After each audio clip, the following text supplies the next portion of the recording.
the Oleta River. It's the only natural flowing river in Miami-Dade County.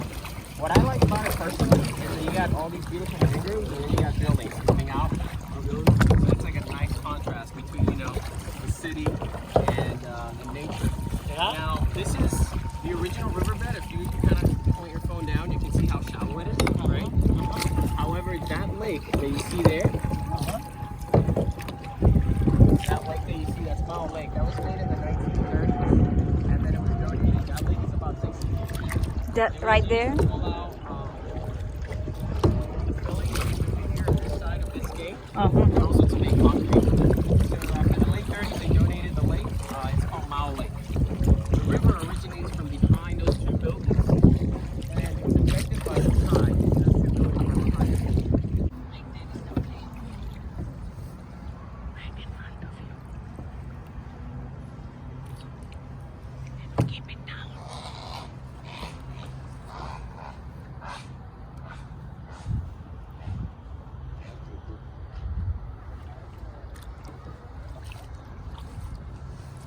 What bird?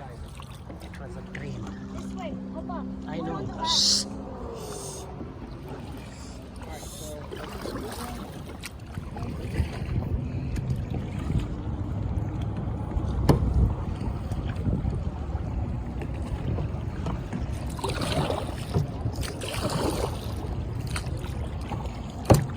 Whoa, did you see that crane and the white bird?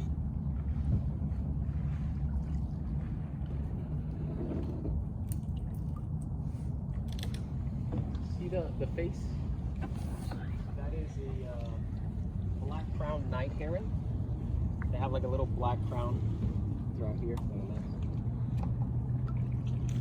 Shrimps that look like mini lobsters, okay? And they have big claws, but they're actually shrimp. And with those claws, they snap them to get their prey, but they make supersonic sounds. It kind of sounds like a pistol going. They go like that. And when the tide is lower, when there's mud, they live in the mud, you'll hear it all over the place. Oh, really? Like that. Oh, Oh, really? interesting. Like fingers, okay? Those are red mangroves. And they're called red mangroves because when they drop their sap, it stains red, okay? And then if you look at the leaves, they're kind of big and broad, right? Uh-huh. Bright green. And then look right next to it. You see there's leaves that are smaller, Right? right? And then you see the bark of the tree is different. It's rough. Yeah. That's a white mangrove. Oh. So those white mangroves, they don't have those roots outside. They have them inside the mud. And they have a different bark, different leaves. And then these red mangroves, they're the ones with the roots outside. These are the roots. The white one, it will stain white. I don't know why they call it white. I guess because it doesn't stain. It doesn't stain at all. I don't know why they call it white.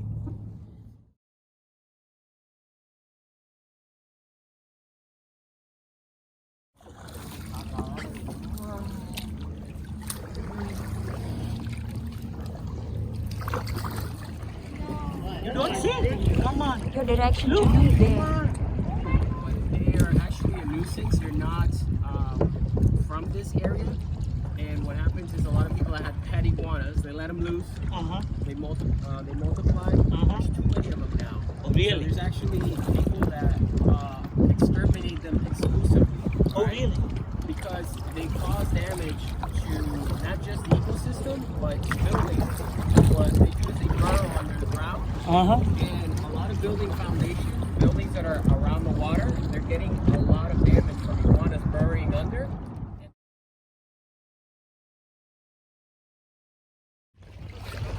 You're going that They way? also come at this time. Sorry? That's a buzzard. What do you call it? The ones that eat dead things? They're called ospreys. Uh-huh.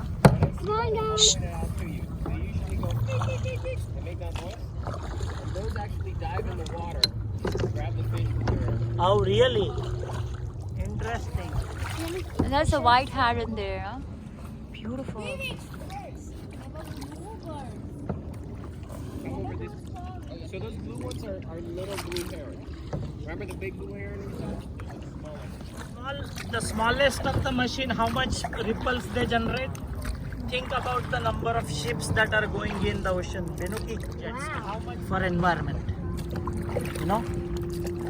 kayak is okay, but no jet ski. All right, Penuki?